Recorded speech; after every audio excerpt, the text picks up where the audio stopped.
Assalamualaikum warahmatullahi wabarakatuh. Bismillahirrahmanirrahim. Alhamdulillahirabbil alamin. Allahumma sholli ala Muhammad wa ala ali Muhammad. Selamat pagi anak-anak.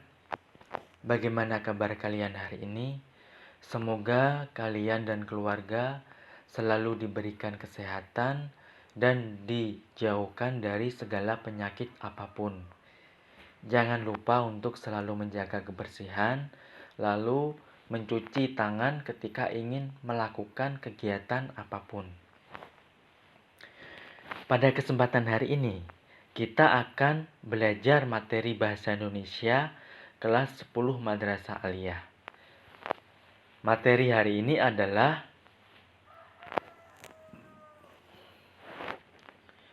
mengidentifikasi dan mendemonstrasikan isi puisi. Tujuan dari pembelajaran adalah yang pertama, menganalisis unsur pembangun puisi. Yang kedua, mendemonstrasikan suatu puisi dengan memperhatikan vokal, ekspresi, dan intonasi. Sebelum kita masuk ke tujuan pembelajaran yang pertama, yaitu menganalisis unsur pembangun puisi, perlu kita ketahui terlebih dahulu, apa itu puisi? Puisi adalah karya sastra yang ditulis dalam bentuk bait yang disertai dengan rima, irama, dan penggunaan kata-kata kias.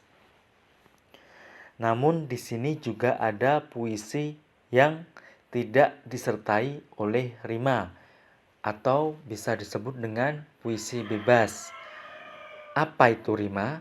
Rima adalah bunyi-bunyi yang ditimbulkan oleh huruf atau kata berupa persamaan bunyi, yaitu bisa terjadi di awal kata, di tengah kata, atau di akhir kata, atau seringkali kita sebut dengan sajak. Nah, selanjutnya kita masuk ke menganalisis unsur pembangun sebuah puisi. Unsur pembangun puisi meliputi dua unsur, yaitu yang pertama adalah unsur bentuk, yang kedua unsur isi. Akan saya jelaskan untuk unsur bentuk terlebih dahulu. Unsur bentuk meliputi diksi, yaitu pemilihan sebuah kata, di mana pemilihan kata yang cermat disertai penataan bunyi, irama, dan makna khusus sangat menentukan kualitas sebuah puisi. Contohnya, pada penggunaan kata mentari atau surya, misalnya jauh lebih indah dibandingkan dengan kata matahari, apalagi jika kita menambahkan kata sang menjadi sang mentari atau sang surya. Jadi, kedua kata tersebut terasa lebih hidup dibandingkan dengan sang matahari yang kurang memberikan efek saat membaca atau mendengarkan puisi tersebut. Selanjutnya adalah musikalisasi. Nah, di mana musikalisasi ini berkaitan dengan rima dan irama. Tadi sudah saya jelaskan apa itu rima. Rima adalah perulangan bunyi yang terjadi di awal, tengah, atau akhir larik. Bisa disebut dengan sajak. Adapun bait adalah lirik lagu, terdiri dari beberapa baris. Langsung saja akan saya jelaskan melalui sebuah puisi singkat di bawah ini. Dengan puisi aku bernyanyi, sampai senja umurku nanti. Dengan puisi aku bercinta, berbatas cakrawala. Nah, di sini mempunyai sajak AA, BB, atau mempunyai rima AA, BB. Dengan puisi aku bernyanyi, yaitu A, sampai senja umurku nanti. A, dengan puisi aku bercinta. B, berbatas cakrawala. B. Nah, untuk jenis-jenis rima terbagi menjadi 5 jenis, yaitu yang pertama adalah rima rangkai, yaitu AA, AA. Yang kedua, rima kembar AA, BB. Yang ketiga, rima silang AB, AB. Yang keempat, rima peluk AB, BA. Yang kelima adalah rima patah AB, AA, AA, BA, AA, AB. Selanjutnya adalah gaya bahasa. Gaya bahasa adalah penggunaan bahasa khusus untuk memperoleh efek-efek tertentu. Nah, di sini ada banyak sekali gaya bahasa, namun akan saya jelaskan beberapa gaya bahasa yang akan sering kita jumpai di pertemuan-pertemuan selanjutnya. Nah, gaya bahasa yang pertama adalah gaya bahasa personifikasi, yaitu pengungkapan dengan menggunakan perilaku manusia yang diberikan kepada sesuatu yang bukan manusia.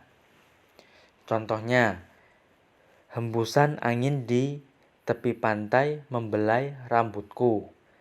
Nah, di sini pada kata angin di tepi pantai diibaratkan menjadi sebuah tangan. Ada juga cermin tak pernah berteriak. Nah, penggunaan kata cermin sebagai benda yang dicirikan sebagai manusia dengan perilaku berteriak. Selanjutnya adalah imaji. Nah, kata imaji ini bisa disebut dengan kesan yang berkaitan dengan panca indera. Kata-kata imaji dapat menimbulkan pembaca seolah-olah melihat, mendengar, merasa, meraba, dan mencium sesuatu yang diungkapkan oleh seorang penyair. Selanjutnya adalah kata konkret. Kata konkret juga bisa disebut dengan kata lambang atau makna kiasan atau kata kiasan. Contohnya, kata berkaca dan luka. Di sini bisa menggambarkan sebuah introspeksi diri atau mawas diri. Selanjutnya adalah tipografi. Tipografi adalah seni percetakan. Nah, tipografi ini berkaitan dengan perwajahan bentuk susunan kata, larik, bait, dan teks puisi secara keseluruhan, termasuk penggunaan huruf dan tanda baca. Unsur yang kedua adalah unsur isi. Nah, kita sudah masuk ke unsur isi. Unsur isi ini meliputi yang pertama, tema. Tema adalah pokok pikiran atau ide yang digunakan penyair dalam penulisan sebuah puisi. Nah, tema merupakan objek utama yang dibicarakan dalam puisi. Tema dapat ditentukan setelah kita membaca keseluruhan dan memaknai isi puisi tersebut. Yang kedua adalah rasa atau feeling. Rasa adalah sikap penyair terhadap masalah yang dituangkan dalam puisinya. Rasa di sini berkaitan dengan suasana batin si penyair yang tertuang dalam puisinya, seperti rasa penyesalan, sepi, gelisah, optimis, atau putus asa. Sedangkan suasana di sini adalah keadaan peristiwa yang tergambar dalam puisi atau gambaran batin si penyair ketika ia menciptakan sebuah puisi. Selanjutnya adalah amanat. Amanat adalah pesan moral yang disampaikan secara tersirat oleh penyair dalam sebuah karangan puisinya.